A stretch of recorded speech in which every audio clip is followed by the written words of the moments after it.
नमस्कार दोस्तों।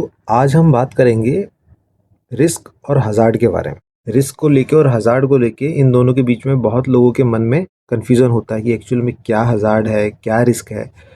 तो सबसे पहले हम बात करते हैं कि हज़ार्ड क्या है। तो हज़ार्ड जो है वो कोई एक ऐसी स्थिति, ऐसी घटना या ऐसी कोई वस्तु जिसके कारण जान का या माल का या फिर पर्यावरण को कोई नुकसान होने की संभावना हो, उसको हम खतरा कहेंगे। अब अगर हम बात करें कि रिस्क की क्या है, तो रिस्क को कुछ नहीं है। वो जो हम अभी जिसको हमने खतरा समझा है ना, उस खतरे के कारण होने वाली क्षति की कितनी संभावना है और उसकी कितनी गंभीरता है, इसको हम रिस्क कहेंगे। बस इतना सा अंतर है। चलिए अब हम इसको बहुत ही एक आसान उदाहरण से समझने की कोशिश करते हैं। मान लो एक जो पत्थर है, पत्थर जो रखा है ना, वो है खतरा। मतलब उसमें आपको पता है कि भाई पत्थर में अगर आपका पैर लगेगा तो चोट लगनी ही लगनी है। तो मतलब कुल मिला के पत्थर जो है वो तो वैसे भी खतरा है ना, तो वो खतरा हो गया, है ना। अब उसमें जब पैर आपका टकराता है, उस पत्थर से जब आपका पैर टकराएगा तो उससे आपके पैर में चोट लगेगी कि नहीं लगेगी, ये संभावना हो गई। और अगर लग जाती है तो कितनी ज़ोर से लगेगी, क्या खून बहेगा या फ्रैक्चर होगा, ये उसकी गंभीरता है। तो ये रिस्क हो गया, कि भाई पत्थर जो है वो खतरा हो गया और उस पत्थर के कारण जो चोट लगने वाली है या उसके क्या परिणाम निकल के आने वाले हैं, वो कितनी चोट कितनी गंभीर होगी, उसके जो परिणाम है वो आपका रिस्क हो गया। कुल मिला के ये है इसका अंतर। वैसे तो आपको समझ में आ ही गया होगा इसमें अंतर क्या है, लेकिन चलिए हम कुछ और वीडियोस के माध्यम से समझने की कोशिश करते हैं कि रिस्क क्या है और हज़ार्ड क्या है। देख के चलो।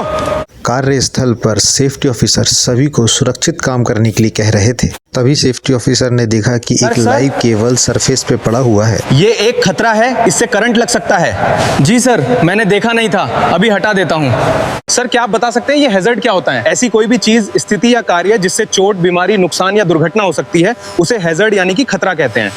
क्या आप हज़ार्ड्स के कुछ उदाहरण बता सकते हैं? हाँ बिल्कुल। खुले बिजली के तार, ऊंचाई पर काम, फिसलन वाली जगह, भारी मशीनें और गिरती हुई सामग्री, ये सब खतरे हैं। सर हैजर्ड कितने टाइप के होते हैं? ये काफ़ी तरह के होते हैं, जैसे safety hazards, biological hazards, physical hazards, ergonomic hazards, chemical hazards, work organization hazards, environmental hazards. रुक जाओ, आगे मत बढ़ना, वहां बहुत भारी रिस्क है। अरे सुरेश बाबू, तुम सेफ्टी वाले हर जगह रिस्क चिल्लाते रहते हो। हम 20 साल से इसी मचान पर काम कर रहे हैं, आज तक खरोंच भी नहीं आई।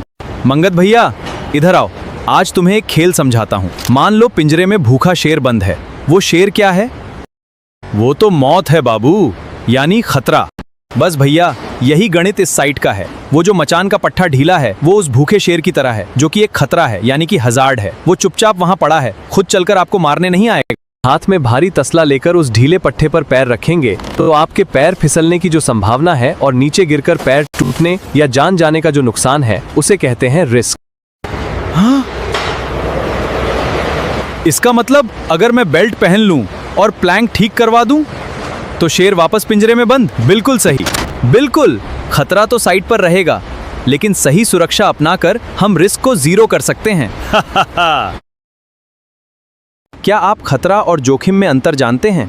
ये नंगा तार एक खतरा है और इससे झटका लगने की संभावना जोखिम है। सुरक्षित रहें, सुरक्षित रहें। रिस्क असेसमेंट के 5 आसान चरण हैं। पहला, खतरों की पहचान करें। सोचें कि नुकसान किसे हो सकता है। रिस्क असेसमेंट के जोखिम का मूल्यांकन करें और सावधानी तय करें, जैसे कि बाड़ लगाना या पीपीई किट का उपयोग। चौथा, परिणामों को रिकॉर्ड कर रख लें ताकि सब लोग इसे पढ़ सकें। और अंत में 5वां और सबसे जरूरी चरण है समय समय पर समीक्षा करना। काम की स्थितियां और मशीनें अक्सर बदलती, अगर काम का तरीकाओं को भी तुरंत अपडेट करें।